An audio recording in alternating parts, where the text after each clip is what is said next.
গাইছ মই যে কিছু অকল নতুন ৰেচিপি লৈ সিটো হৈছে কি জানা গাইছ কলকাতা বাঙালী ষ্টাইলত মটন কষা মজাকে একদম বাঙালী ষ্টাইলত বনাম এপিসোড 2 ত আপোনালোকে কমেন্ট কৰিছিল যে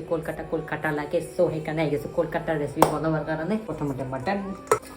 তাতে পানী হালধি দালচেনি ইলাইচি তো মাৰি দিব দুটা হুইচেল দিব লাগিব তেল শুকান জলকীয়া আৰু কেঁচা জলকীয়া দি দিব আৰু থেতলোৱা পিঁয়াজ দিব হালধি নিমখ ৰেড চিলি ধনিয়া জিৰা আলুখানি সিজিব লাগিব মাংসখানি হৈ গৈছে বইল ওকে দিব লাগে মাংসখানি বাটাৰ গাইছ মাংস হৈ গৈছে ৰেডি গাইছ ফাইনেলি আমাৰ হৈ গৈছে মটন কষা আৰু ভাত গাইছ এফালে লৈ লৈছোঁ ধুনীয়াকৈ এতিয়া আমি টেষ্ট কৰিম গাইছ কি টেষ্টি হৈছে গাইছ পুৰা খাই চাই লৈ ল'লোঁ একদম পুৰা পেট ফুল খাইছোঁ যি টেষ্টি হৈছে সেইটো সমাপ্ত কৰোঁ লাইক কৰি ছাবস্ক্ৰাইব কৰিব কমেণ্ট কৰিব নেক্সট কোনখন ষ্টেটৰ ওপৰত বনাম তিনিখন হ'ল এই 3 নম্বৰ এপিছড 4 নম্বৰ এপিছড কোনখন ষ্টেটৰ ওপৰত বনাম আপোনালোকে কমেণ্ট কৰিব